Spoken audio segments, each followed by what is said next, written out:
let's, Rebecca, you ready? Yeah. It's called the budget meeting, January 7th, budget committee meeting to order. Roll call. All board members and administrative staff are here. We need approval of the agenda. Motion to approve. Second. All in favor? Aye. Public comments. I haven't seen any public comments. Nobody's got public comments, so we move right on into planning. Steve? So we're gonna start with 25-26 budget planning. Ally's going to talk us through this agenda. Sure. So just a reminder of where we are in the planning process. We are talking about the preliminary budget planning process document today, and then we will also be showing that to the admin cabinet after this meeting today also. And then coming up next Monday at the regular board meeting, the full board will be approving the open enrollment capacity for next year. Okay, so high level budget planning.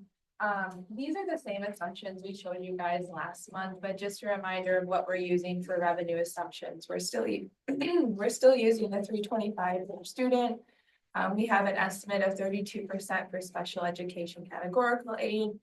We're using the 5-year average for student enrollment. That shows the growth of 16 students. We have interest earnings going down by $100,000. We kept Act 12 personal property tax revenues in there. That was new this year and we kept it in there for next year. And then we also have the November 2024 operational referendum there as well.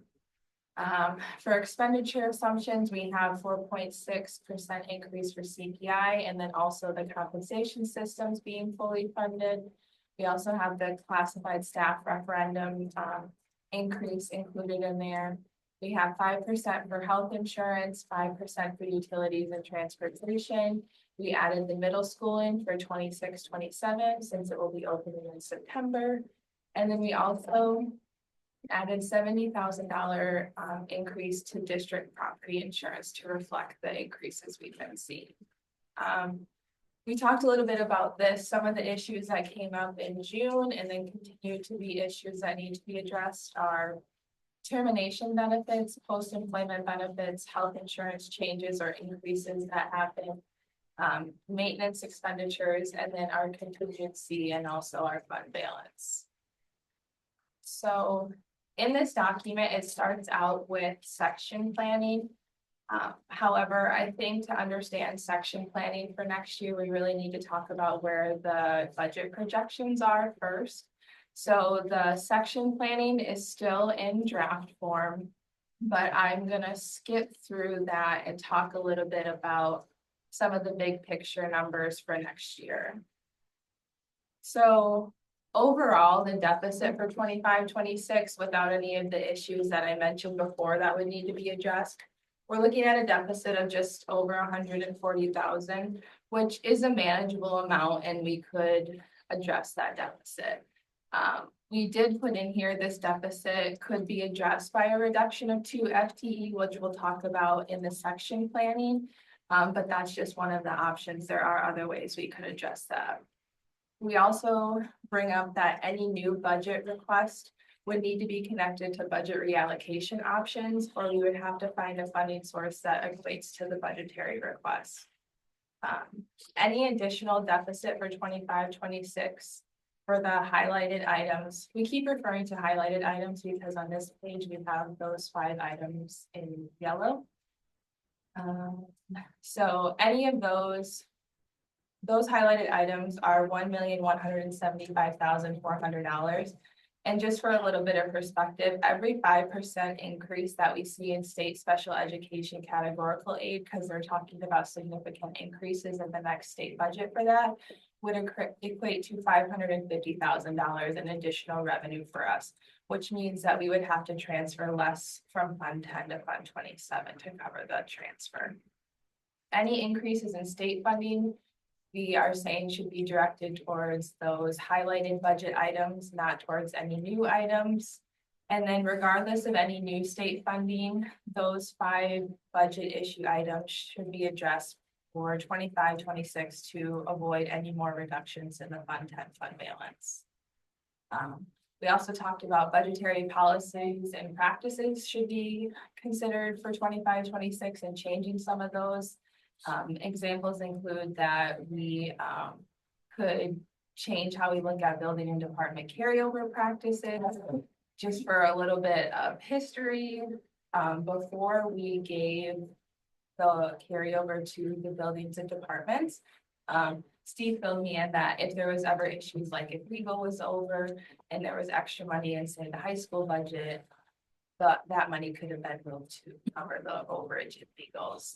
So there was just money movement like that isn't possible anymore, because money that is given to the high school or the middle school or any department is just kept by them, and they can carry that over from year to year. We also talked about the allocation of discretionary grants. An example of this would be there's a social worker grant that we get from the state, and right now it currently goes to student services instead of just going to the district, so they get to keep all of that money. We also talked about the fund balance policy and addressing some of the verbiage in there to be more aligned with what we're actually doing. And then we also talked about funding district-wide maintenance from referendum funds. This is a practice change, but it could only be done temporarily while we have those referendum funds. I guess question here. One of the things that we've talked about in the past is grants and things like that. Getting a grant writer service or something like that. Are there grants out there that we might be missing that we're not looking at? Is that something that we should review? I think when we go to conferences and present, I would say that we do a very good job of capturing a lot of dollars that are available. That isn't to say that there's something out there that we don't capture those dollars, but I think compared to a lot of other districts in the state, we do a really good job of capturing all the dollars that are available to us.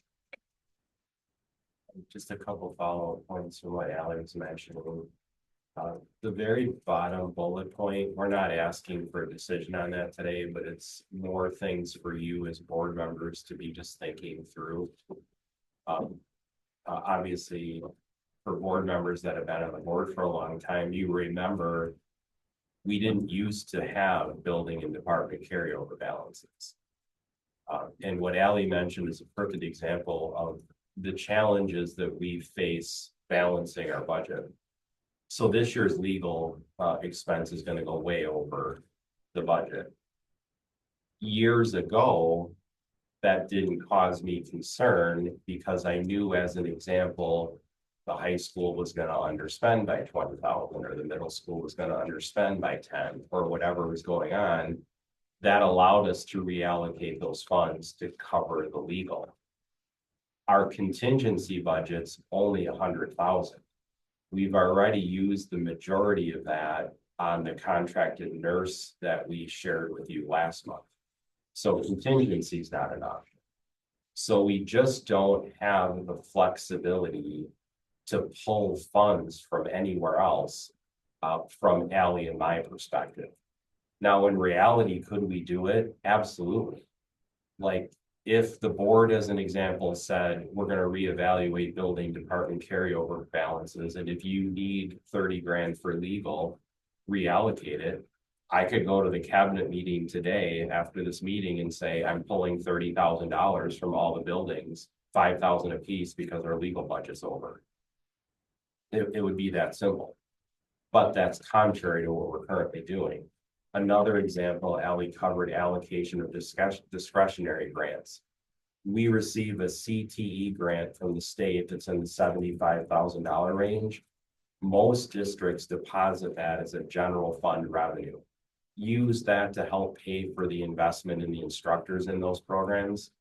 We turn that back over to the high school, and they're allowed to use that for additional investment in CTE. whether it's equipment, software, training, whatever it might be, it's a nice position to be in. But the reality of it is most districts aren't able to do that. And we're now approaching that level where we have to reevaluate expenditures like that. The highlighted items that we referred to a few times, just to, talk about the importance of them. I want to talk about post-employment benefits because that's the one with the biggest number. So keep in mind, we received very positive news about post-employment benefits last month in our newest actuarial study. Our actuarial study, the liability dropped by 7 figures. So it was a significant improvement in the liability.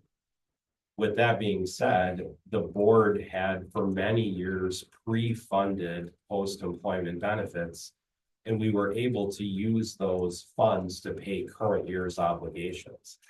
That will no longer be possible after 24-25, and we will need a solution for post-employment benefits. A solution could range from the board saying, we don't have any concern with fund balance going down. That's one solution, where you just say as a board, we're going to pull this out of Fund 10 fund balance, and it is what it is. All the way over to the other side, where you as a board say, I would like to see a reallocation of $600,000 to find these funds, or somewhere in the middle, which Allie described on the next slide.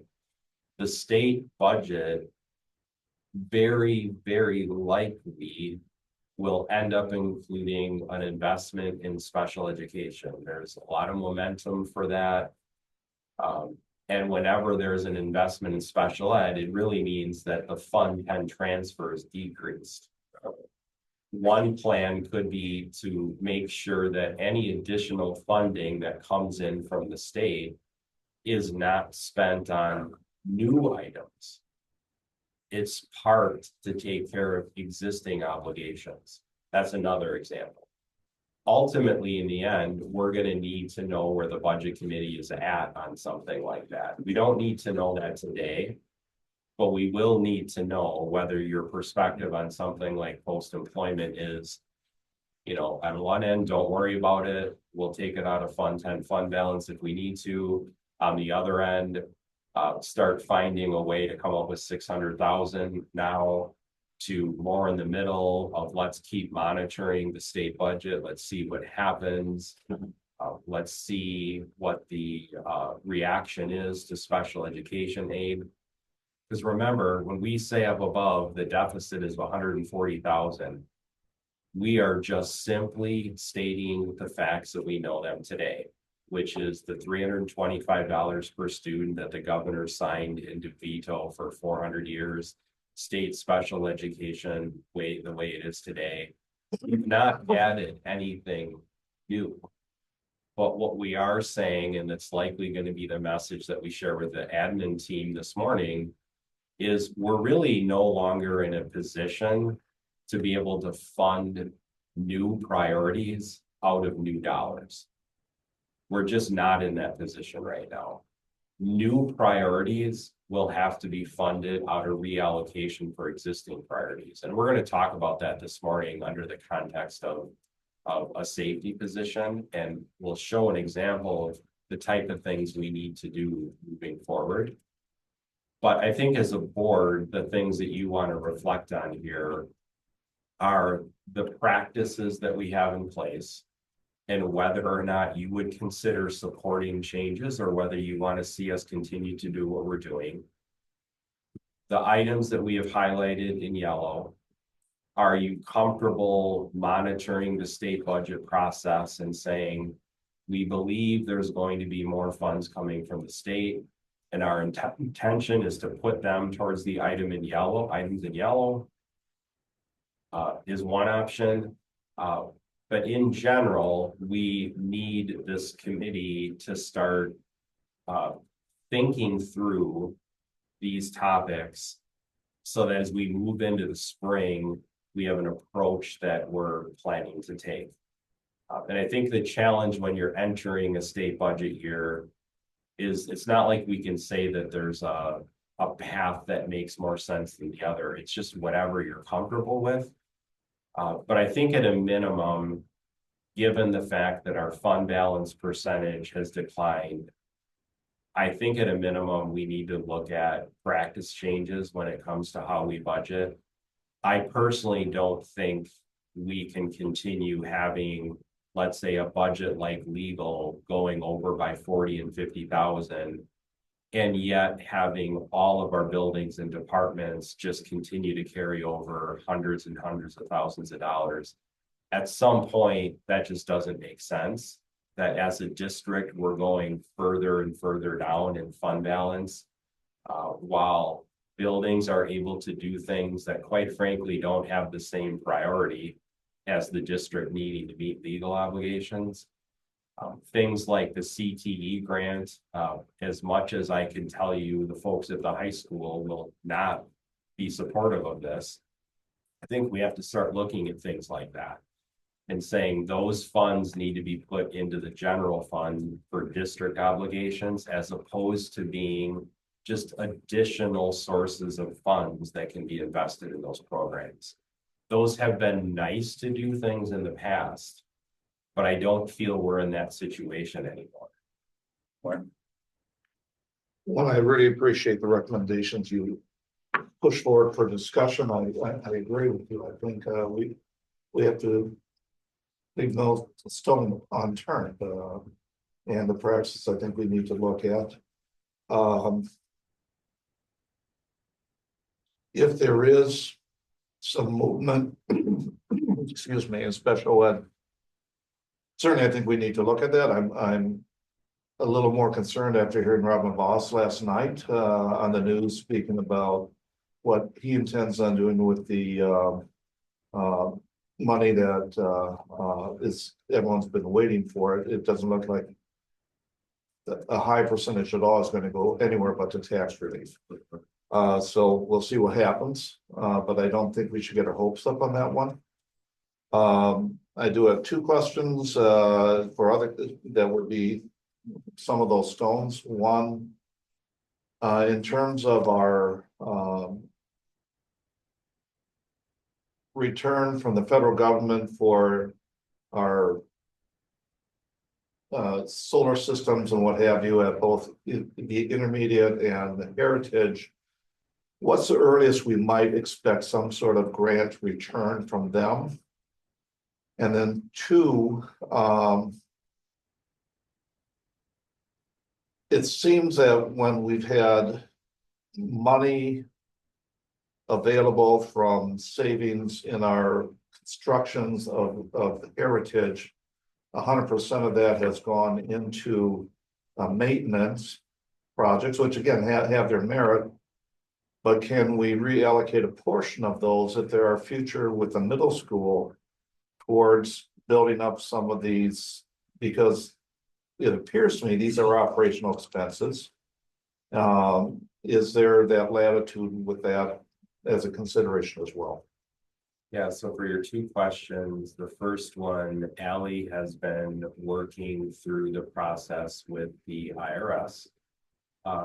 We do expect that the first return of the grant will probably take place within 6 to 9 months. She's working through the process of getting all of the registrations completed, working with Wipfli, our partners on this. And so, yes, I would expect, Mark, either late in the 24-25 budget cycle or early in the 25-26 budget cycle, there will likely be a deposit north of 500,000 coming from the first round of this process. So that is definitely moving forward. The second part of it is, yes, we have been talking about reducing significantly the amount of maintenance projects requests we put in front of the facility committee. There are a few larger ones out there that we're still evaluating as far as bringing them forward. But in general, we are looking at the summer of 25 as a greatly reduced number of maintenance projects, so we can continue to monitor things like what happens with the state budget. What happens with those funds that grant fund that we're expecting to get back. It's probably time on the maintenance end to slow it down. We accelerated it specifically because we wanted to maximize the interest earnings from the IRS. So we had a goal of keeping every dollar we could get.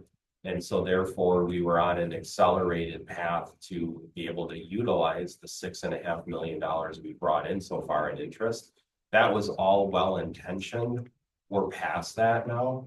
So we believe it's time to pull back a little bit on the maintenance projects and see what happens this spring with a variety of factors. So yes, that is an important thing for us to take a look at, because Fund 49 absolutely has intersections with Fund 10, because Fund 49, our referendum approved fund, has the legal authority to fund all district maintenance, capital projects, equipment like technology, et cetera, across the district.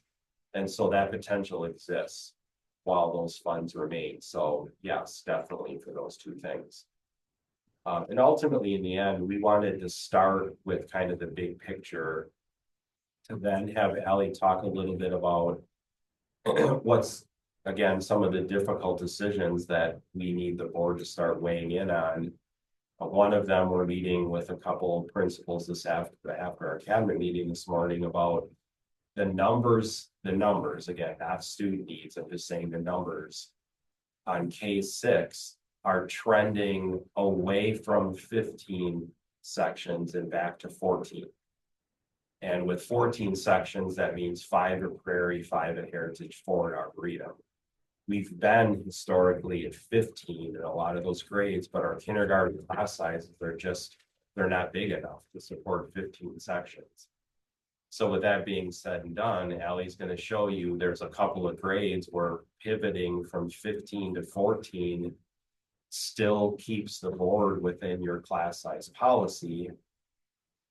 But will that be supported by all? Of course not.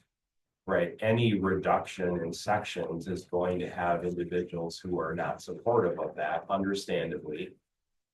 It's not the only option. We have to start closing deficits, but we're calling that to your attention because open enrollment has to be approved next Monday.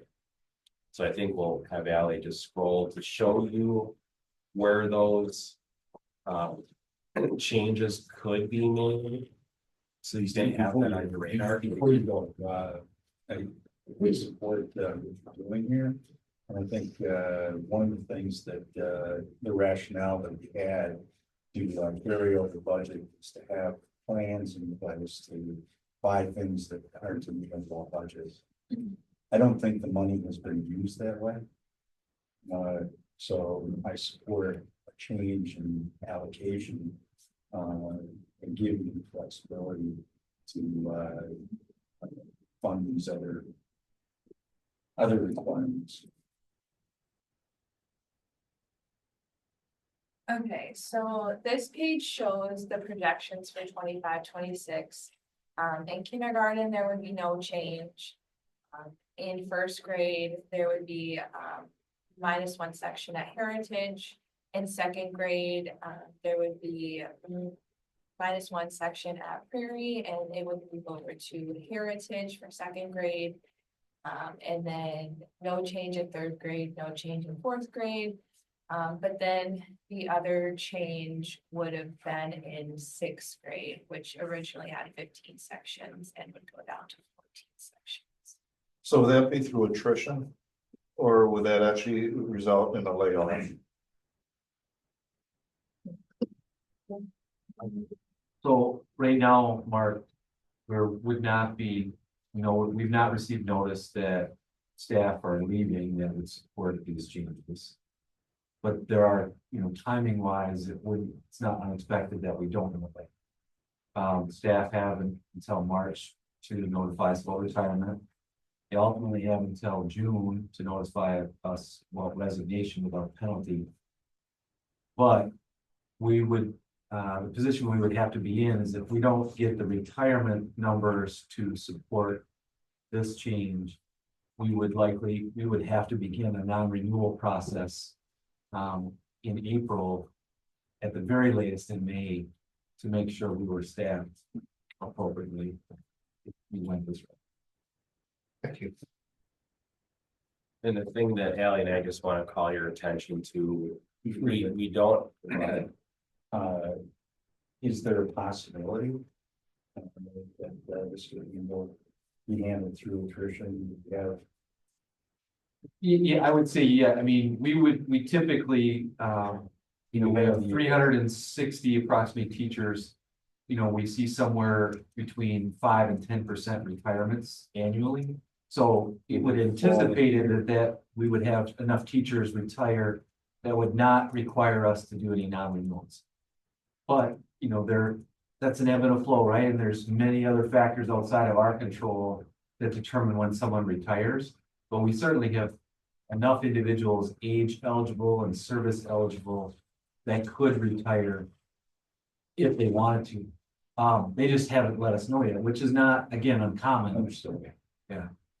but the couple of things just for the three of you to be thinking about going into Monday, because we don't need any action on this. First of all, Ally and I have set up a meeting today where the principals of these two schools have the opportunity to speak with Dr. Brown, Amy Johnson, et cetera, to talk through their concerns or thoughts regarding sections for next year. We need to give them the opportunity to talk that through. And Dr. Brown needs an opportunity to understand their perspective to suggest whether or not this is the right course of action. Ally and I are not suggesting this is or isn't the right course of action. We're just trying to set up the discussion saying alignment of 14 sections stays within the board policy.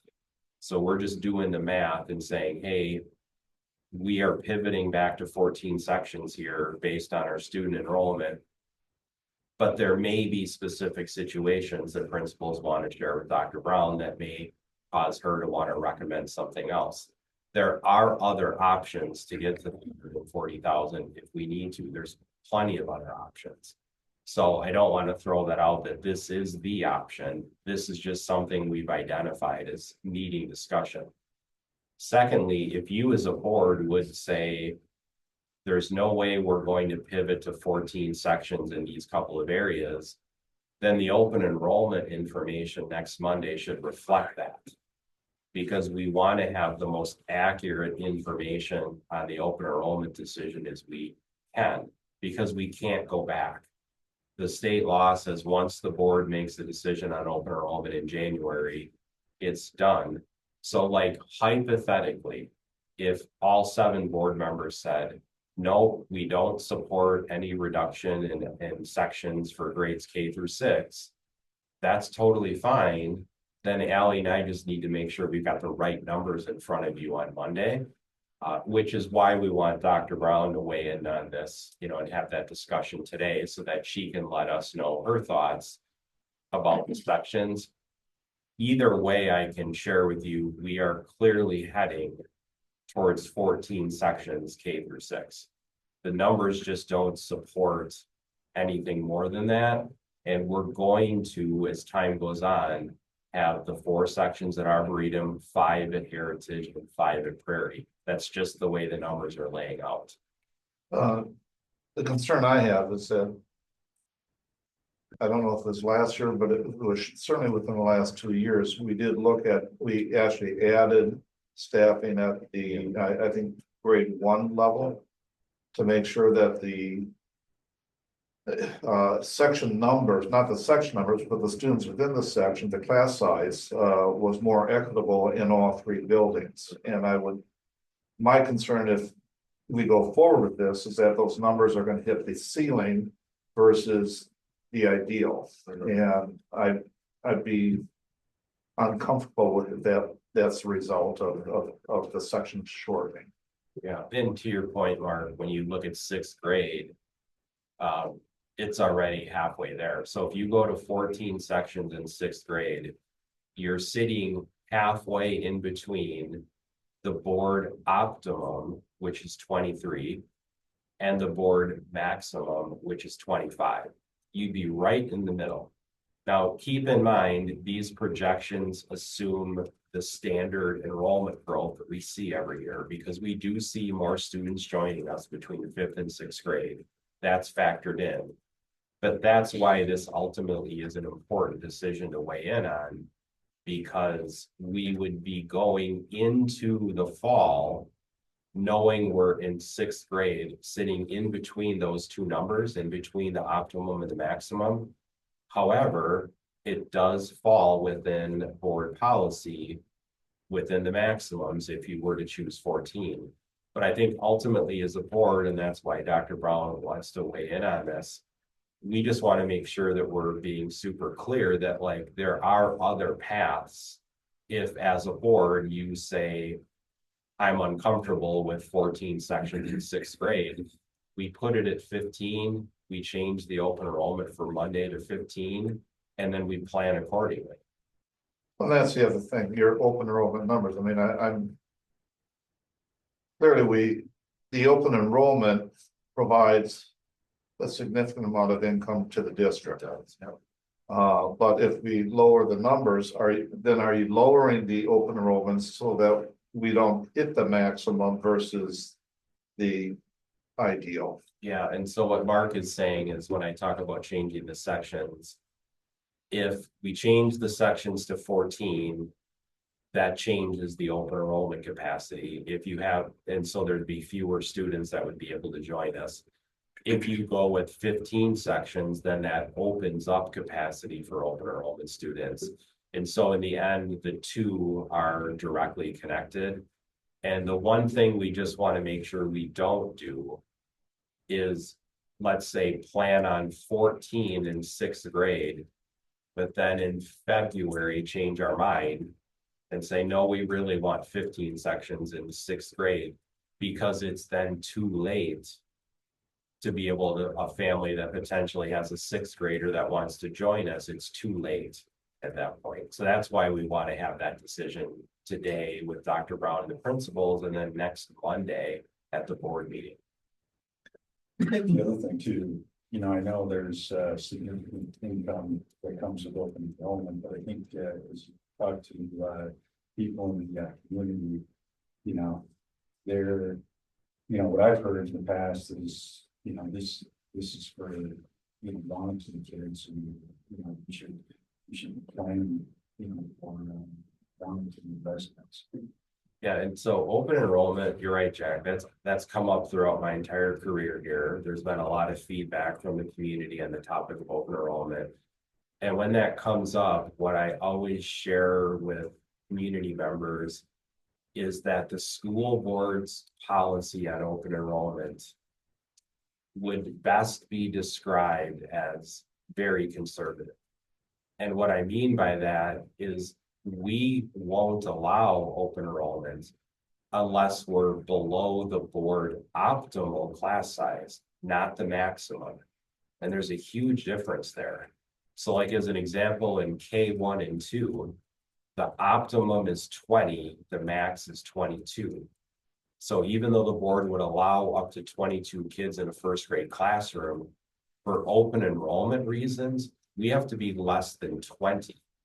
So even though there actually are seats available on the class size policy, the open enrollment policy says no, there's not spots available if we're sitting at like 20 or 20.2.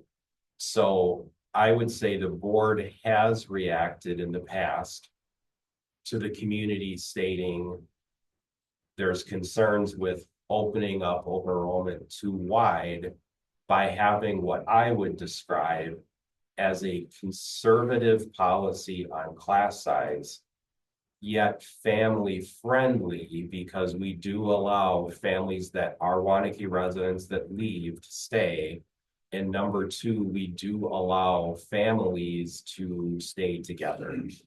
So we do have a family friendly open enrollment policy with a conservative view on class size, if that makes sense.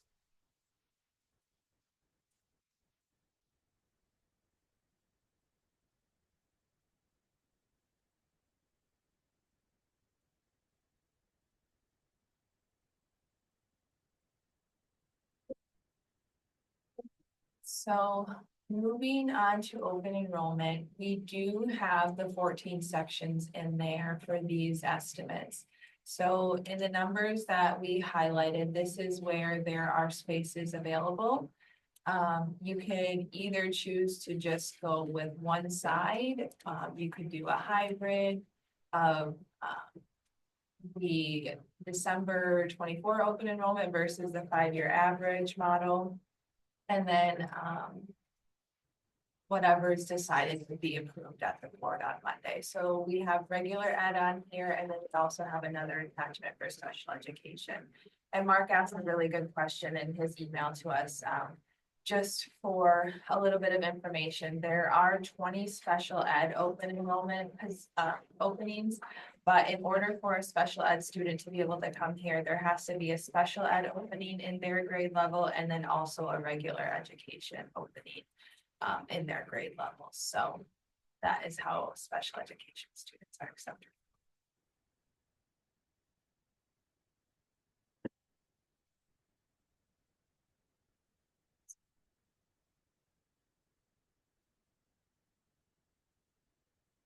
So as we mentioned on the previous discussion, today we're going to be having an administrative discussion around 6th grade prairie sections, but then the other one we just want to make sure you have on your radar. We're also working with the middle school on 7th and 8th grade.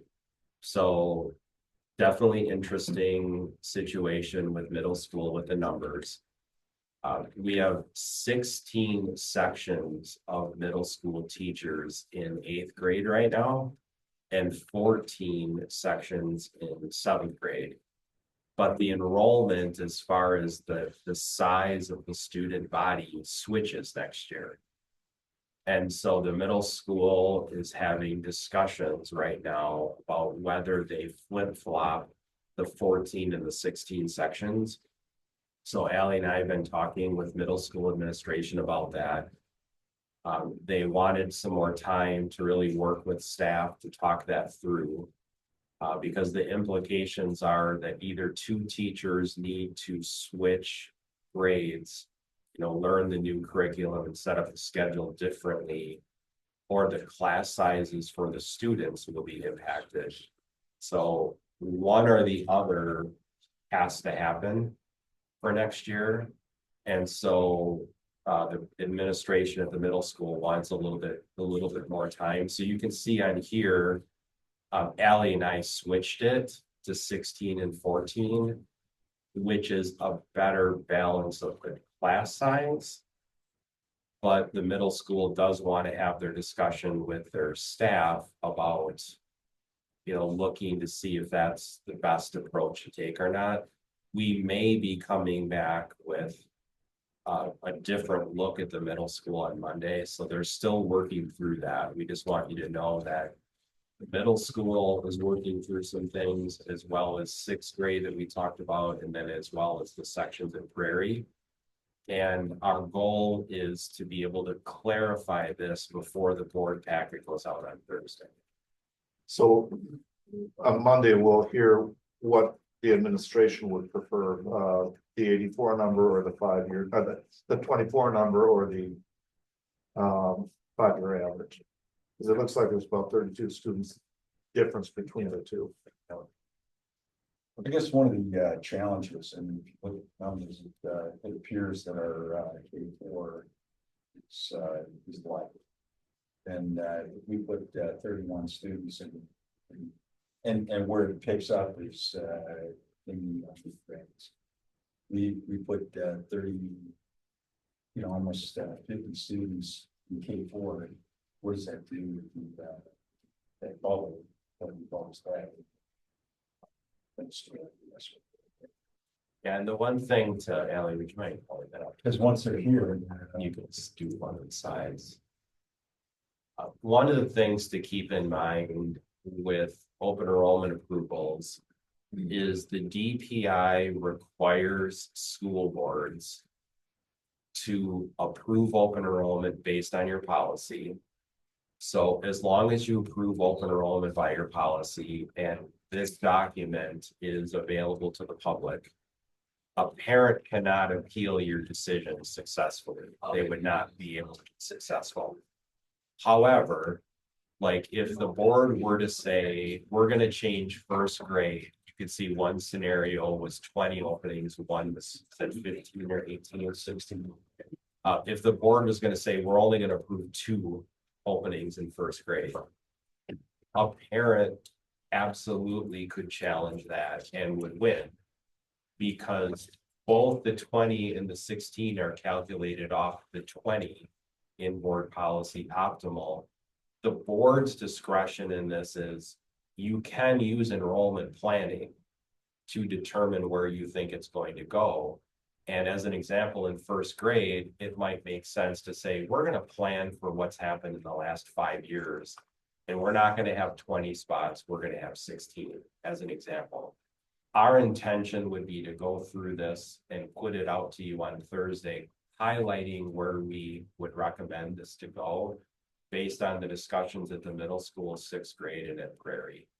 So that hopefully you can have more of a complete look at this in your board packet for Monday night.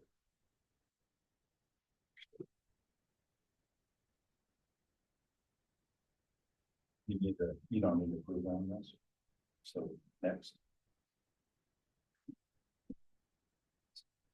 Yeah, so 24-25, so the current fiscal year that we're in, we have some challenges that we need to talk through with this committee.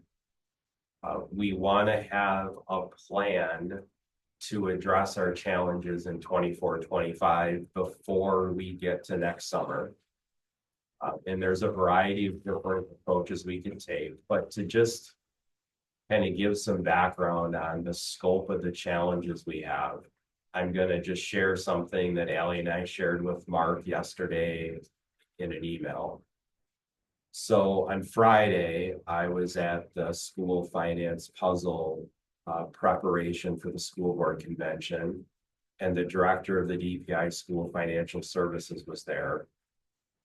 And she stated that the DPI is now calculating that state special education categorical aid is going to drop all the way down to 29% for 24-25. The state budget was 33.3%. So when we go back and look, because what we shared with you, Mark, was the snippet from when the state budget was approved. The state budget estimated 33.3% was going to be the reimbursement level for special ed. What we're working on for the school finance puzzle is helping everyone understand the difference between the terms some certain and some sufficient. What some sufficient means is that the state would fund something sufficiently enough to get to 33.3%. Unfortunately, the state budget currently doesn't work that way for special ed. It's a some certain dollar amount. So the state determines we're going to spend X on special ed. And then all the district's claims are sitting over here. The district's claims then get divided by X to create a 29% estimate that the DPI has. The problem with that is all districts saw the 33.3% coming from the state budget. What nobody could predict in any one district, no one district has the ability to see statewide special ed claims to know until the DPI does that on their end, say all the claims for last year is X. So we know right now we have between a $350,000 and $450,000 issue with special education categorical aid in 24-25. Now a peer of ours is a data person and has grabbed all the data from the entire state. He believes it's going to be 30%, not 29%. So whether you believe the 30% is correct or the 29% is correct, we either have a $350,000 issue or a $450,000 issue. We know that today to be true. So we're about halfway through our budget for 24-25. And like we talked about with 25-26, there are a range of options for how we deal with this. You know, the range on one end can be a board reacting to say, that's unfortunate.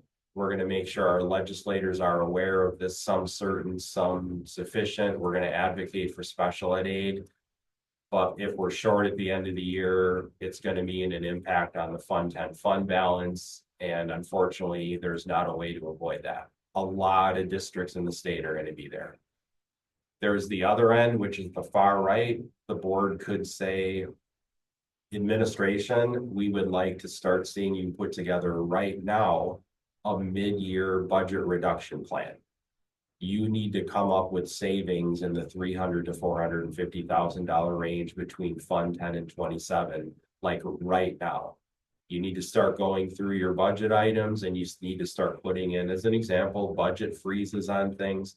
There's a lot of things Ally and I could do, but we would need direction from the board to say, go ahead and do that.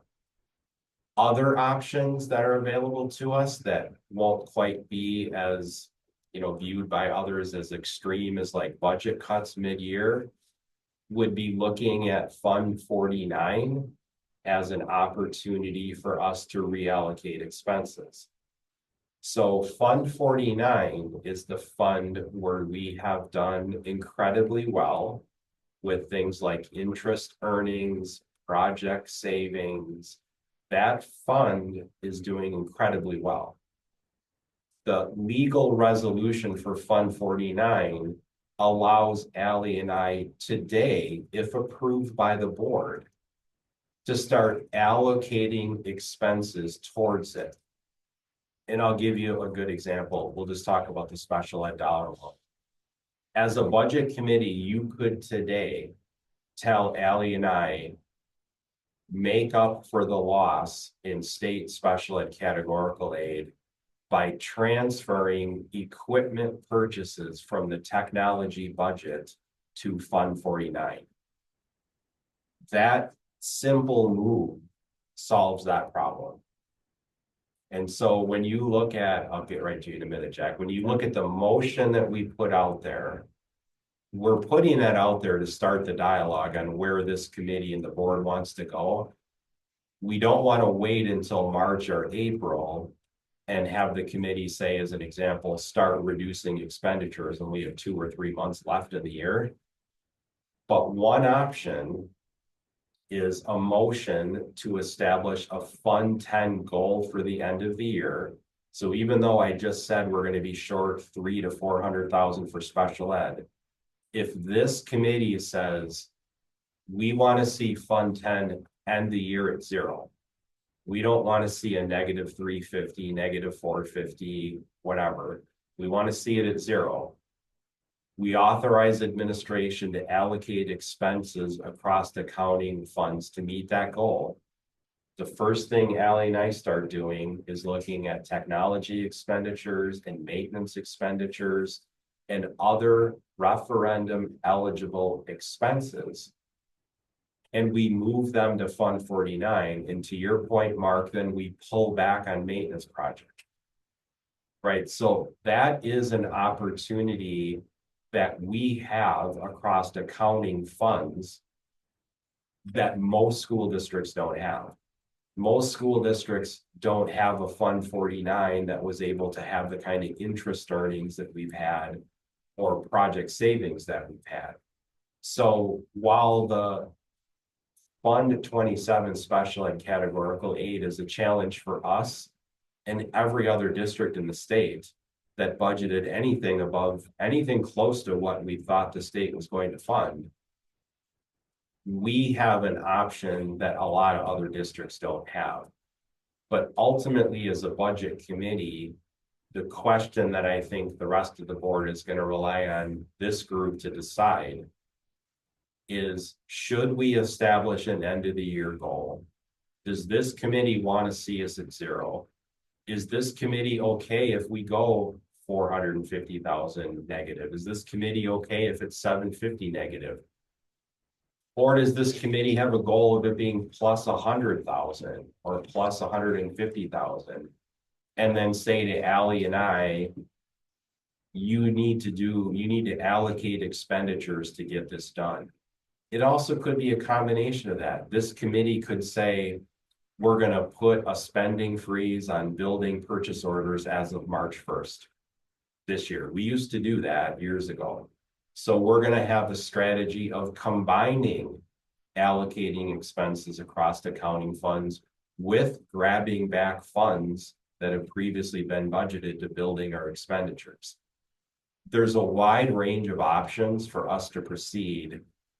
We just don't want to wait until March or April to make that decision.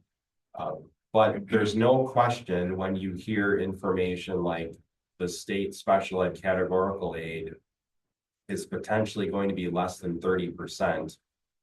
That creates a challenge that we have to address one way or another. So just for clarity's sake, so the expectation from the DPI, if nothing changes from the legislature, is that they're going to fund the same amount of money last year as in the past, but it's going to cover 5%, 4% less of the actual cost. Unless the state legislators Increases from that 30. right, were to decide this spring. When we approved the state budget, we did not intend for state categorical aid to drop all the way down to 29%. We're sitting on a $5 billion rainy day fund. We're going to spend an extra half a billion on special ed to get it back to where we wanted it to be. Sure, that's a possibility. I think it's unlikely.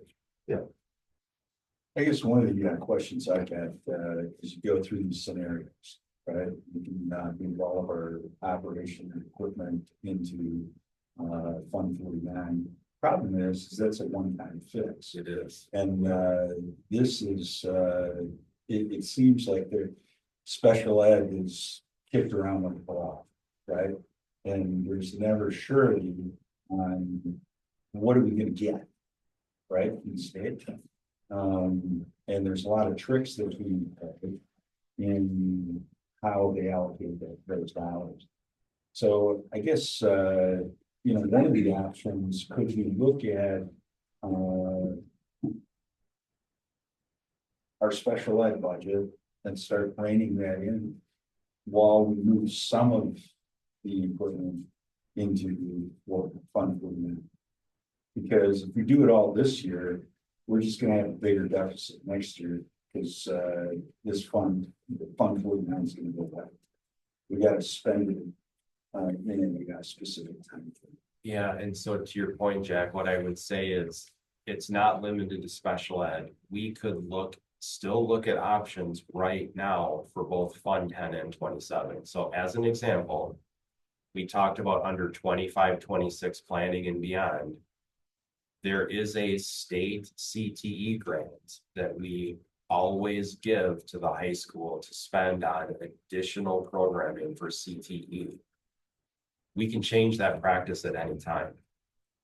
And so that's somewhere in the 75 to 80,000. We absolutely could come forward if this committee wanted to see a range of options to address our shortfall in 24, 25. We can do that. It would include both Fund 10 and 27 to take a look at all of those options to see where we can close that gap, because we'd have to look at both. But ultimately, in the end, I understand what you're saying, Jack.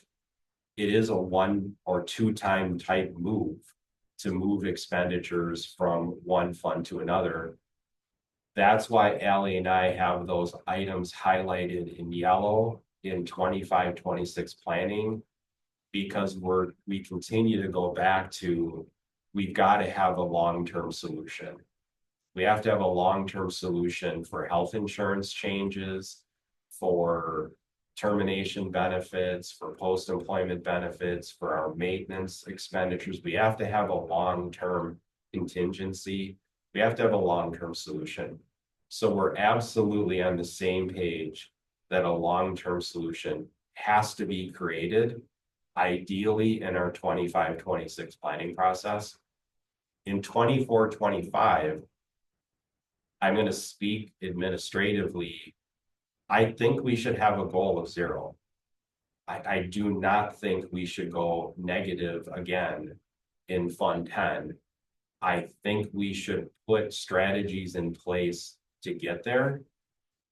Ally and I are the ones able to work at this using a variety of options to get there. But ultimately, in the end, absent guidance from like the budget committee, we're not sure where to go with this, right? So. Here's what I'd say, I mean, I support this, I'd like to make the motion to go with 0. But I also want you guys then to go forward and come up with strategies that will address these issues. So Is that a motion? I guess that's the motion. I'll second to go to net 0. Just in terms of the commentary to add, I do like the combined approach. I don't like the idea of the very, very short term stopgap methodology of saying, okay, we're not cutting any more POs for equipment, or it just, you're in a different way, you're kicking a can down the road, still you're gonna need it at some point. So yeah, some kind of combination. But do you need more direction within that space? I do not feel that we do. Okay, I feel like we okay. have an end of the year goal. And You just wanted the goal first. wanted the and then from goal there, the and various then options. authorize us to begin the process of allocating expenditures accordingly and looking at budgetary savings that provides Ally and I with that direction to proceed. The one thing I think as board members, though, that it's just important to know about this, that I think all board members would want to be aware of this next Monday night. There absolutely will be items that will not be well received. You know, that we're going to bring forward in order to begin addressing this, not only in 24-25, but in 25-26. And the fact that other districts have previously adopted those type of practices doesn't make it easy to make that change here, right? Because when we've done something a certain way, unwinding that is very difficult to do. But with that being said and done, we still need to go through that process and do it. Well, I agree, and you know, you brought up just a bunch of things, but one that stood out is the freeze after March 1st. I mean, that's something we haven't heard in a long time. I remember that as a team from the dark ages when I was here, and so yeah, my expectation that you guys are going to come up with what we need to do, whether it's going to be well received or not, but it's a fiscal responsibility that we have to the district, but it's also going to benefit our employees because we're not going to be able to continue to compensate them in a way that's they're going to want if we have this fiscal challenge in front of us. So whatever we can do to continue moving forward and support our staff, retain our staff, but we're going to have to do some fiscal tightening, and we needed to do that for us. Yeah, I'm glad you mentioned that, Mark, because the one thing that we want to make sure when Ally and I are out communicating what we're doing is the communication has to start with all of the things that are going very well. So as an example, the community supported, and it's included in these plans, getting all of our classified staff to the average Dane County wage. We are not pulling back from that. So that is a part of what's in these plans. The community supported compensation increases to keep all staff at a competitive wage with CPI increases. That's included in the plan. What we're talking about here is solidifying our finances in other areas that truly need the work, with the overall big picture understanding our staff are going to be in a great place in the next 2 years of this budget cycle, because they're going to receive competitive wage increases with what's happening in Dane County. So what's on the table for us to discuss is things like accounting practice changes, things like building and department carryover balances, things like allocation of discretionary grants, things like budgets that have the potential to be frozen for the rest of the year. That's what's going to be on the table, not the overarching, what I would say, positive that's coming out of the community referendum from November. But that being said and done, we do need to get the rest of our finances in order. I guess the other thing that I challenge is what are the duplicate services, programs that we're offering? You know, and can we pare those down? And I guess, you know, and I've brought this up in the past, is we've got the Innovation Center. We've got, you know, MIT Fab Lab, and then we've got Project Leader Lab. And it costs us a lot of money to keep these people certified in Project Leader way. You know, is there another way that we can handle that without having Project Leader? You know, and that's just one example. I'm sure if we looked at, you know, our programs, there might be other things where, you know, we're spending, you know, money where, you know, we can enhance a program versus having, you know, duplicate programs. Yeah, we definitely have to look wide and deep. And I think as we get into the next agenda item, we're going to give you an example of the type of things that as an administrative team, we're going to need to start doing. But before I open up that attachment and get into that, I guess I'd ask if you're comfortable with a motion or something like this. I think we can get a motion on the table. Yeah. And We just didn't. do you have the motion, Rebecca? It's first, second, all in favor? Aye. Aye. Okay, thank you. So, yeah, what we're gonna do first before we talk about the priority of looking at a position to coordinate safety, I want to talk you through what Ally and I actually prepared to go over with our admin cabinet today, which Ally and I were actually working on this prior to Dr. Brown reaching out and discussing this topic with board members. We were picking this because we knew Dr. Brown had an interest in enhancing our safety offerings as a district. So we were using this as an example, the rest of the team. And what we were sharing, what we were planning to share today was if a priority presents itself, and what's going to be really, really important for our administrative team as a whole to understand is we can't as a group retreat from identifying new priorities.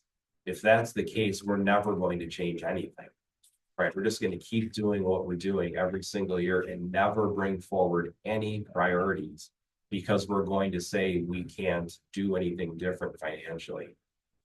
What our group has to learn how to do is identify new priorities that become more important than old priorities. And we're going to walk you through an example here for the district safety director. And what we're going to share with the cabinet this morning is old priorities were there for a reason. And it will hurt a little bit to change and eliminate an old priority to fund a new one. But this example is something every member of our admin team can do. So let me give you an example.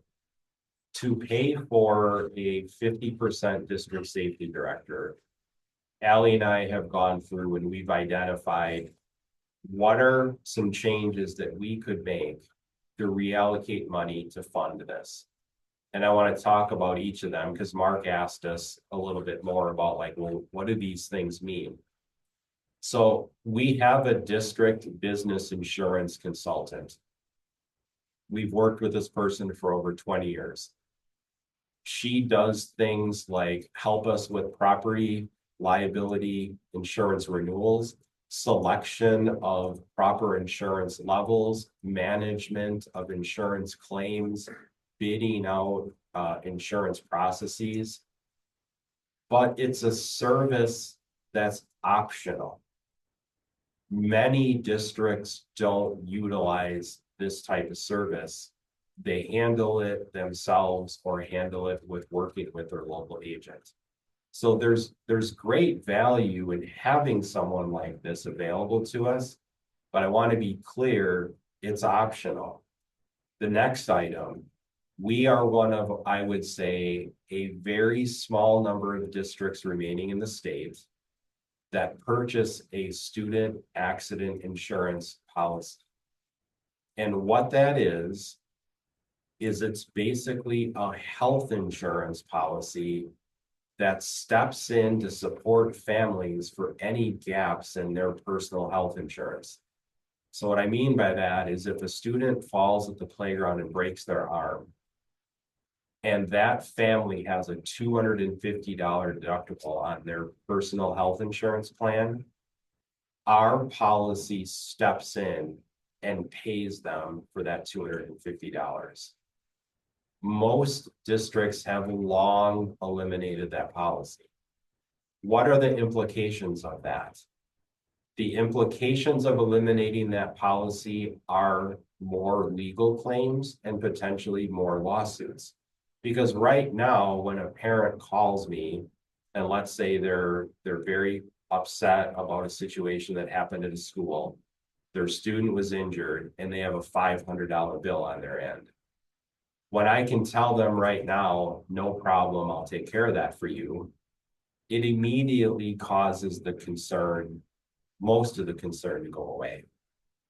If instead my answer to them is, I'm sorry, that's on you as a parent, the next step for many parents is going to be to contact legal counsel.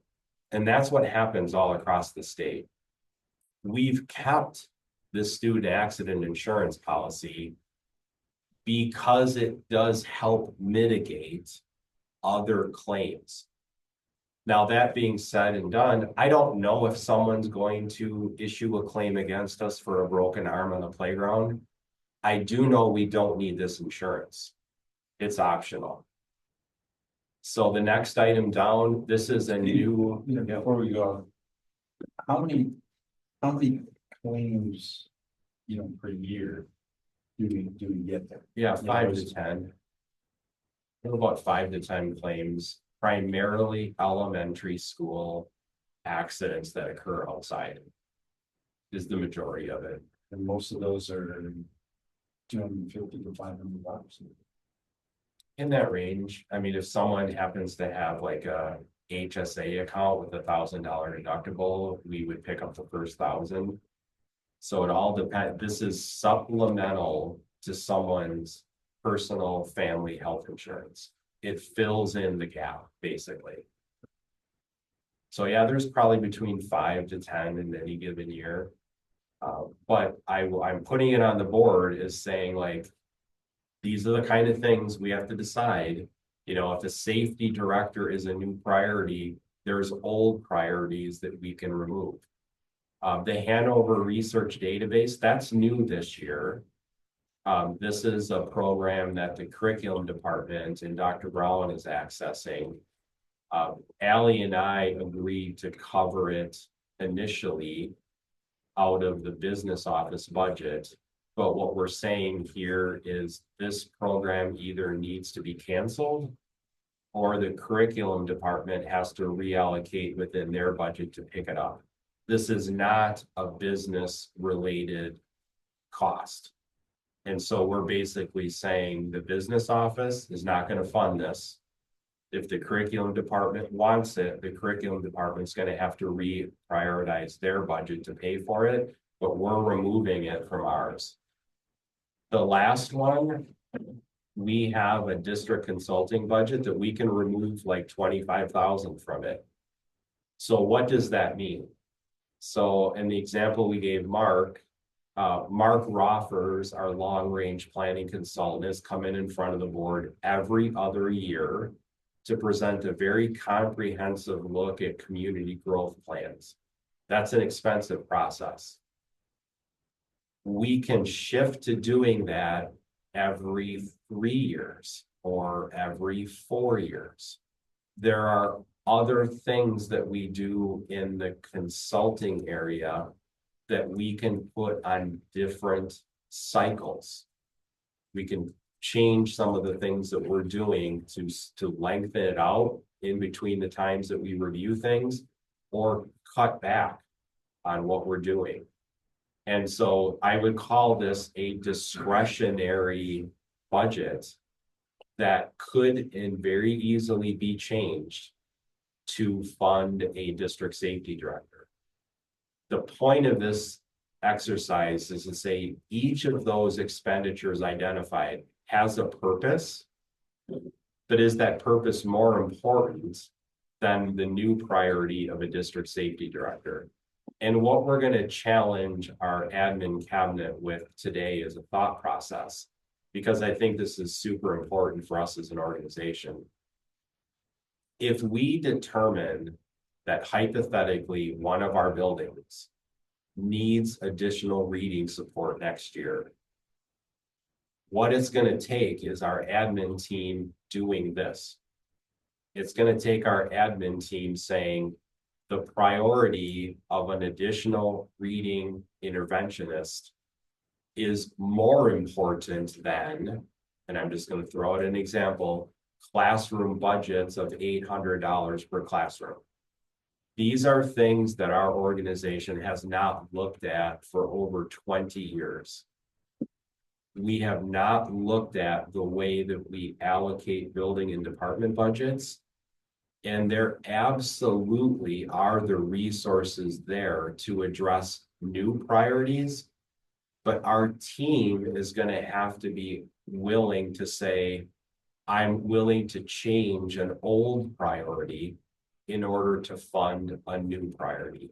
And the reality of it is, if someone were to ask me, well, why are we in this situation today as opposed to 10 years ago when we could add new things out of new money? And it's fairly simple. Our enrollment growth has flattened.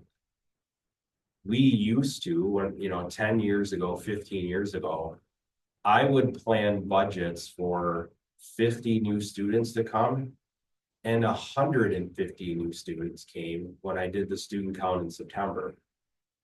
We had many years where the enrollment growth exceeded 100 students per school year. We're now to the point where, as you've seen before, we're in a pattern. 325 or 350 seniors graduating, 275, if we're lucky, kindergartners coming in. We're short 75 kids every single year now. Our growth, thankfully, makes that up, and we end up reporting a student count that's up 5 students or 10 students.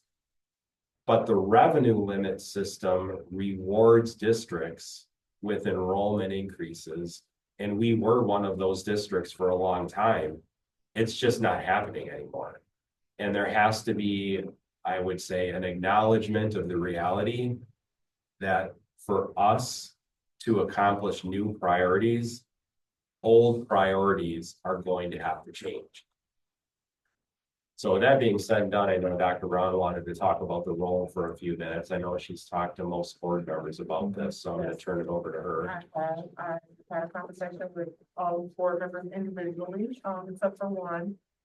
Just wanted to continue to engage us in the discussion around petitioning for 0.5 safety coordinator. Numerous conversations with Steve and both John Kramer around how this position has historically shown up. Correct me, Steve, if I say anything that's inaccurate, but I understand that there was a time where there was a sole person who was responsible for safety across the district. I think one of the things to consider, in the current climate around safety is, I think we all could agree, or can agree, that we're navigating a very different climate as it relates to safety, in schools. And so, there was a person who, was a dedicated, and committed safety person, here in Waunakee, how many years ago? So at one point, the middle school principal owned safety as, I would almost call it a personal passion of the individual. And took on this big of a topic as a part of her responsibilities.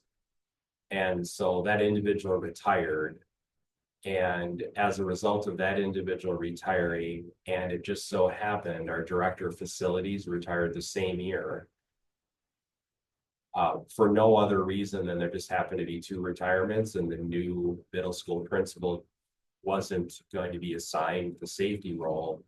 It was then added on to the director of facilities role. Not that it was like predetermined, as that made a lot of sense. It was just between the 2 retirements. One person who had a passion for this left us, another one who wasn't doing this left us, and it was put on to the one of the new people that came in. So Thank you for that. So with that, and again, engaging in numerous conversations with Steve and John around, I really, have had an opportunity to observe and understand that there's a need for this position, after having numerous conversations. And in light of the current climate that we're navigating in schools, I think it's important for us, right, what you see on the position description here is a 50% position. And as we continue, so today we start, engaging in what I'm calling safety rounds with all of the building principal. It will be Steve, myself, John Kramer, Nicole, who's administrative assistant, the principals and APs if necessary, but to understand what they have, what they feel they need, and what is a priority for them in the safety space. So we're doing our own assessment, if you will, internally. And I think some of the information that we've already learned without having done these safety rounds puts us in a position where we really need to think about a dedicated person in the safety space. Here in the position description, we see a 50% FTE. And as we learn more, and as Steve and I have continued to engage in discussions, we could potentially be looking at a range between a 0.5 position, 0.75 or a full-time, just depending on your approval, number one, but number two, understanding who's out there in this space in terms of experts in the area, navigating schools, and being able to help us look at some of the things that I would suggest that perhaps we're unable to see in our spaces on campus because we're here every day. In addition to the heartbeat, if you will, of safety components in our district, there's grants to be submitted. So we have a mapping grant. We have a connection with the Department of DOJ. There are trainings that are an integral part of this work. And ultimately, what we want to do is make sure we're in the best place in terms of leveling up, if you will, right? And having a dedicated person to looking at safety here in our school district. In addition to that, and this is for another conversation, but also it says safety and security. But an additional conversation will ensue with us as a team around security itself. In terms of evenings, our evening events that happen in some of our buildings, and seeing what that may bring for us moving forward. So I know my conversation with Jack, we talked a couple times about is this a Waunakee employee or potentially looking at this as a contracted position for us here in the school district. So after 6 months of being here, I'm confident in being able to say there's a need for us in this space, and we would answer any questions that you may have, but would look to move forward, hopefully, to have someone help us navigate that space, safety realm. Mark, you have a question? No, more of a comment. I know this is been something you've been looking at for a period of time. I had an opportunity to talk with you several months ago. And this is one of the things that you brought up the concern about the amount of work that John has on top of this piece. And so having a dedicated coordinator of safety and security makes sense to me.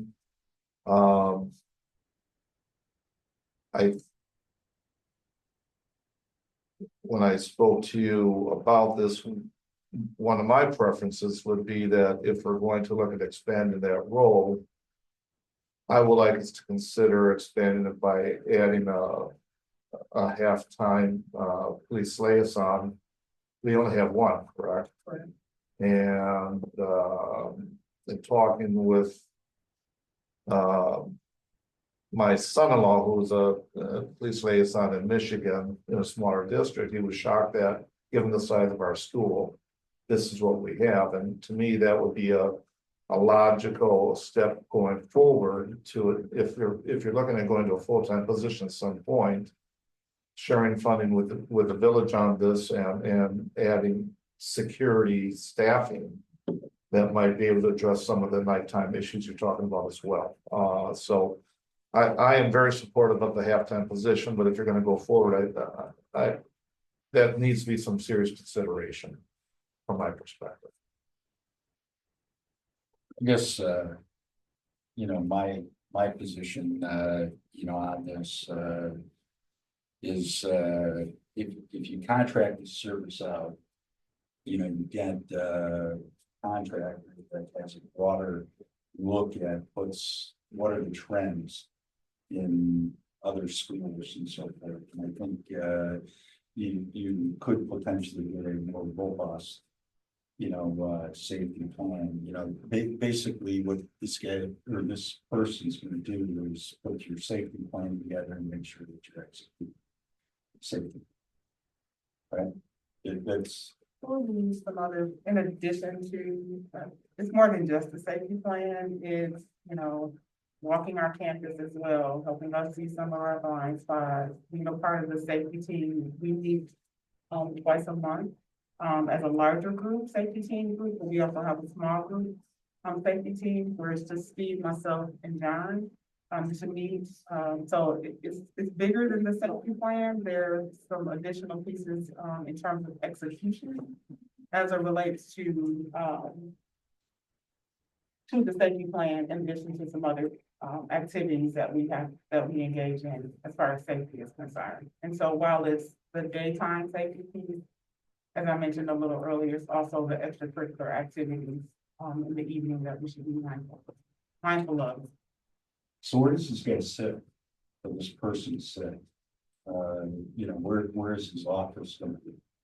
Our initial thoughts are central office here, or there's a lot of paperwork involved in this role, right? And so it would be a combination of being housed here, but certainly being out in the field, observing some things as well.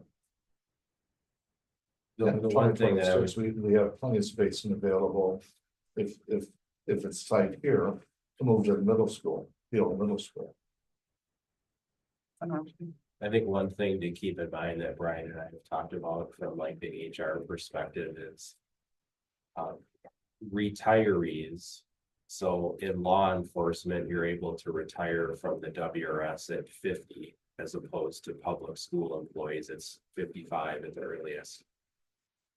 There is a very real possibility that a WRS pensioner, so someone who's drawing a pension from a previous role, would have an interest in looking at a job like this. An individual like that has a limit to what they would be able to do for hours and still be able to draw their pension. We don't know who will step forward if we put something like this out there to just see who might be available in this type of a role. One of the advantages of looking at, let's say, something in the 50 to 60% range would be to potentially match up with someone, a professional who spent their career in this area, who was able to retire and still looking for something to engage in. That's one thing to keep in mind. So there may be different types of candidates out there looking at this role. We've also, Brian is very aware of like how districts have partnered together. As an example, the Middleton District and Monona Grove District this current fiscal year partnered together to share a former law enforcement individual from Waunakee lives in our community is shared between those two districts. That's an approach that sometimes districts have taken. And so one of the advantages of having Brian proceed with a posting is that you as a board can then see what comes back as options, right? Because we really don't know what's going to come back as options. I mean, there could be the perfect person could come back and say, I want to be a 1.0. And Brian may happen to know there's another district in Dane County looking for a partner. The perfect person could come forward who is looking for a 0.5 role to supplement their current retirement status. The advantage of letting Brian proceed with this on the market is giving him the opportunity to see who might be out there and what opportunities might exist. You know, so one option could be for the board to approve the posting, but want to see, let's say before the February board meeting, what Brian was able to pull together. So there's different approaches you can take to this, but ultimately in the end, we know that there is very likely talented people out there who would be interested in doing this. It's just hard to predict. Would that come from someone who's currently retired, so they have a limited ability to work 1.0? Would it come from either something Brian or Dr. Brown learns about from another district that wants to participate? It's too early to tell, but the advantage of putting it out there is you would start to find out what those options might look like. In addition to Steve's comments, I can also share with you, in my previous district, we, back to your point, Jack, we did contract with a security company in that space. And so Rebecca's reaching out to them now for me just to see, you know, where they're, what they would be able to offer and engage as it relates to our school district. So there are a couple options there. I think what's important is to move in that direction because we do know there's need in that space. Are there any other questions you can answer? I would move to allow Brian to go to the market to see what's available. Second that. All in favor? Aye. Aye. All right. And then you know. So we do have one other matter that we just need a few minutes on. Thank you. So the data wrangler system, as you all are quite familiar with the discussions we've had on this topic, we were offered the opportunity to participate in a 3-month trial for this service. We did get it up and running by October 1st. Since then, there's been some new information that's come forward regarding Data Wrangler. The first one is we have already received a $10,000 check from Wisconsin Public Power, which Waunakee Utilities is a part of. So Waunakee Utilities participates in WPPI, which participates in a statewide program called Wisconsin Focus on Energy. We were awarded $10,000 for participating in the Data Wrangler program. So we actually have that money, we've deposited it. We've actually received more grant money so far than we've paid for Data Wrangler. Secondly, we've learned about something even more important than the $10,000 payment. is there is a brand new program issued by Wisconsin Focus on Energy that is going to provide reimbursements back to public entities for your reduction in energy usage. So it's a verified energy usage reduction program. So we did include the information in there. It's a program that has a calculation that identifies how much each district will be paid back by the end of 2025. There's zero question at this point that between the energy bill savings themselves and the 10,000 we've deposited and the program that Ally and I are 95% done applying for, there will be more, significantly more savings than the actual cost of Data Wrangler. We didn't know about the $10,000 program when we first brought this to you. We didn't know about the verified savings program when we first brought this to you. Data Wrangler has been working with public utilities across the state of Wisconsin to encourage public utilities to partner with public schools for this effort and to help fund it, which is what you're seeing with the $10,000 payment and the verified savings program. So Ally and I have filled out the application for the verified savings program, but we are not going to submit it until we know your thoughts on this. It has to be done by January 15th, so we have a few days still. But between that program, the actual savings itself, and Rebecca, could you open up that image for just a moment? If you could just make it, yeah, that's perfect. So what you're seeing on the screen right now is the account numbers for the electrical bills for each of our facilities that are participating in the Data Wrangler program. So just ignore the district office. The November 1st through November 30th savings. So remember, the program just started October 1st, and for the first month, all we were doing was gathering data. So you have to turn it on to gather the data for the first 30 days. So we immediately made changes between November 1st and November 30th on what we were learning, which reduced the utility bills by $2,513. And remember, the product cost $2,500. After 2 months worth of data, $2,500 per year or $2,500 per month. Yep. And for the second month, so now that once we had 2 months worth of data, we now were able to identify $5,705 worth of savings.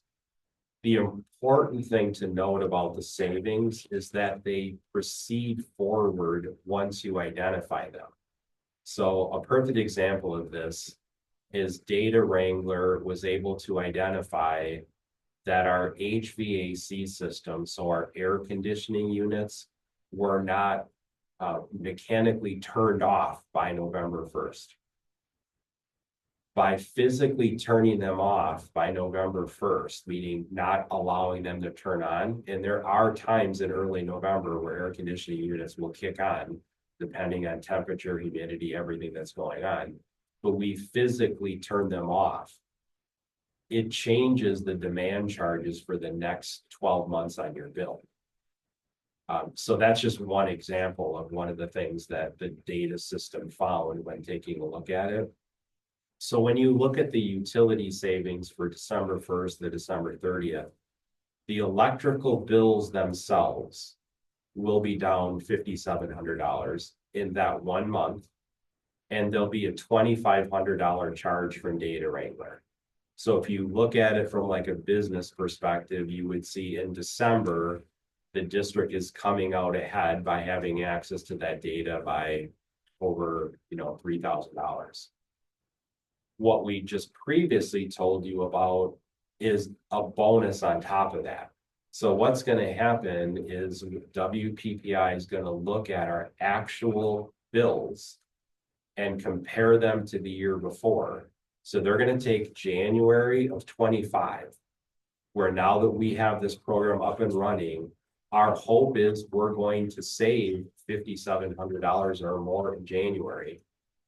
They're gonna take our January bills from the year before, and they're gonna incentivize the difference with a rebate back to the district for participating in this program.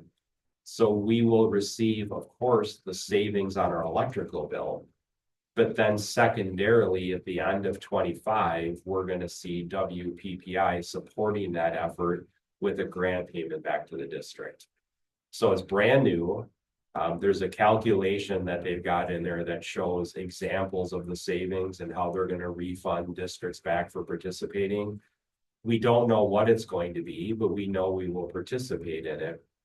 At a minimum, it's very clear after the trial that the savings from the program itself will exceed the cost.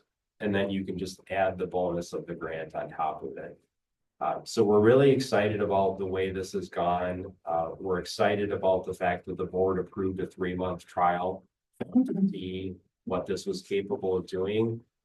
I think it's important for you as board members to know. I went into every meeting with Data Wrangler carrying the message that to our board, it is incredibly critical to make sure that we administratively in the district follow through on what these recommendations are. That we don't want to just pay for a service to have somebody come in and give us a report and we just file it. So at every meeting I've come into, I've been pushing everyone, whether it's our facilities department, whether it's North American Mechanical, who we contract with for HVAC, or whether it's working with our buildings for the way that we have our settings going for breaks and everything. I've been walking into these meetings and saying, action out of this meeting has to happen. That's without question, it has to happen. Because these savings have to happen for us to justify the trial in this investment. So I want you all to know we've been taking this as a priority. We've been going into the meetings looking for this to happen, and we would continue to look for it to happen. But we just happen to have incredible timing with the $10,000 check we got and now this new incentive program, that those two things in and of themselves are likely going to fund Data Wrangler, let alone savings. It would seem prudent on our part, I think, to go forward for the year. Get their impact on what we can do in the spring and the summer and the fall. Similarly, I'm still skeptical long-term, how much more we can enhance after a year with them. But given the savings we've had, that the cost will be covered and we will have savings on top of that, I would very much support going forward for a year contract with them. I would actually support that as well. You know, I think in plateau is you'll only be able to identify turning off the air conditioning, identify something else that we. Does the grant in any way, shape, or form require a 3-year contract? So the grant does not, but Data Wrangler does. So Allie and I went through that with them. The offer that they would have for us and what they offer for other districts is a 3-year option with a fixed fee. So the fee would not change beyond the $2,500 for the next 3 years. They do not offer a 1-year only option.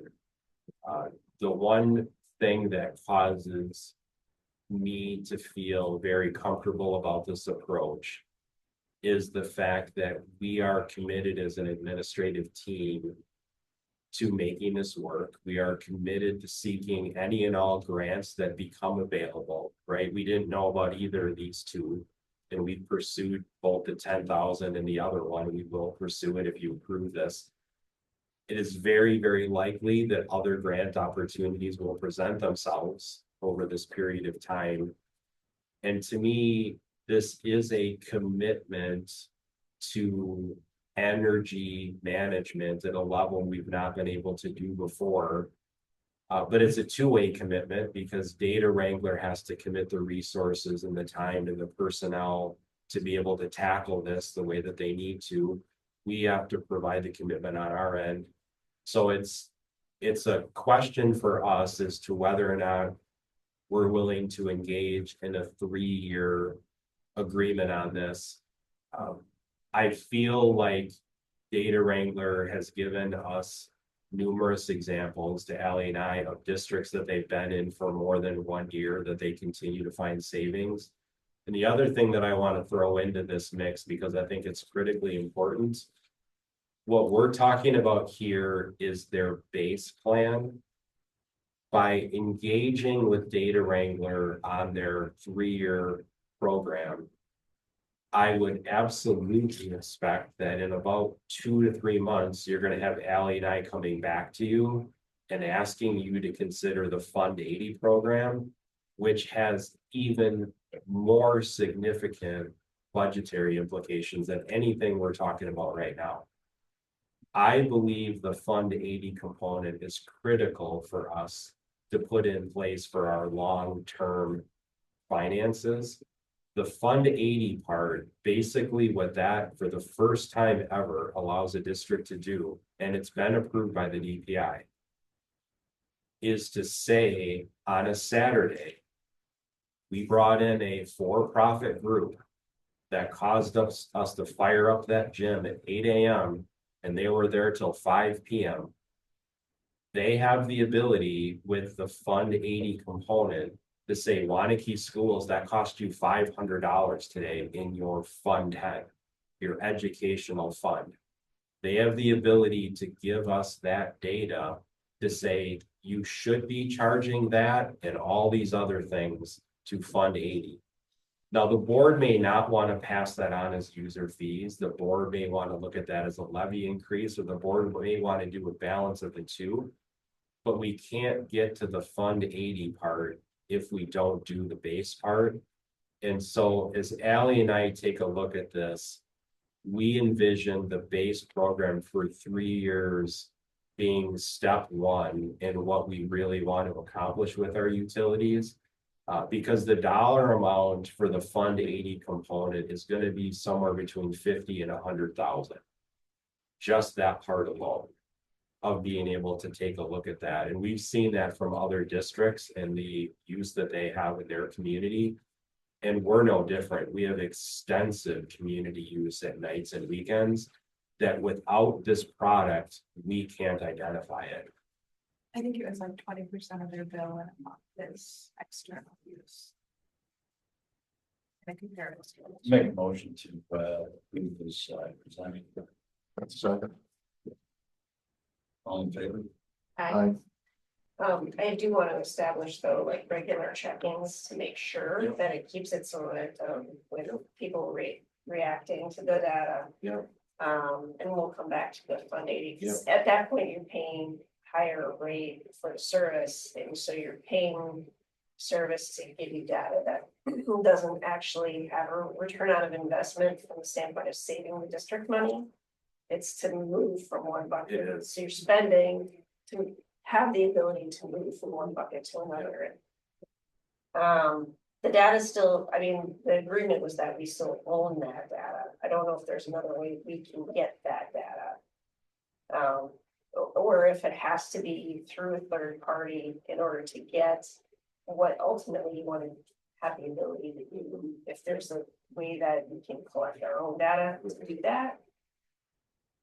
I don't know what that is, right? Sure. So I'm not. Yeah, no, absolutely. We appreciate the dialogue, and we will continue to bring information forward so you can see how this is performing. And Ally and I are going to look to work with Data Wrangler on real life examples of other districts that have implemented the Fund 80, so you can see the actual numbers with what they're able to do. But as an example, there's appropriate expenditures in Fund 10 that we know we need to come up with dollars for.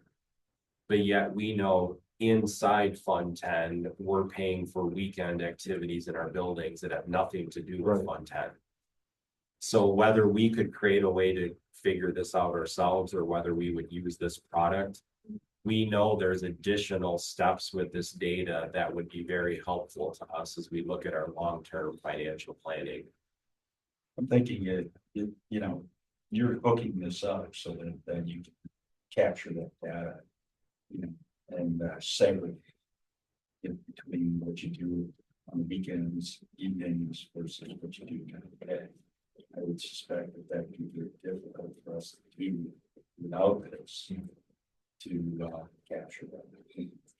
Yeah, and I think the key behind it is ultimately in the end, the DPI is very protective of the use of Fund 80 for districts and asks auditors to look at everything that the district is doing in Fund 80 because it's outside of the revenue limit formula. So the fact that Data Wrangler was able to get the DPI written approval to approve this was a big deal. It doesn't mean it's the only way that it could be done, but it's just one of those things we want to explore because you don't want to do something like this unless you know that it passes DPI's accounting requirements, or otherwise you just completely wasted your time. I think the other thing too, to your point, you know, if you get a for-profit groups coming in, now you can set your fees accordingly. You know, because energy is not going down. You showed us that it's you're playing 5.6% depending on the values. So I think we get manage that.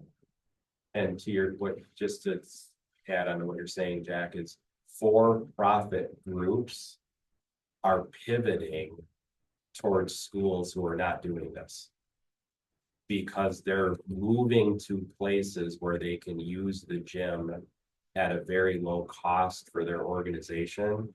And what is being seen across the state is when boards have the data and then say, well, you're going to pay the utility bill if you're going to use our gym all day on Saturday, they're then going to a district that isn't doing this, is what's happening.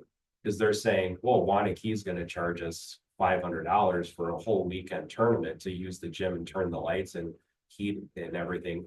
We're actually going to go 20 minutes to the north to a district not doing that, and we're going to use their gym. And everyone that's going to participate is just going to drive a little bit further. Well, and if they do, it's not a financial loss to us either. Right. Yep. Because So just interesting things happening in this. right. And more people as this gets out of the this. So. Yeah. Just kind of that. All right. Thank you all for your time today. Motion. Second. Okay, All approved? Aye. You see that motion is for adjournment, correct. Jack, don't forget to come back tomorrow morning.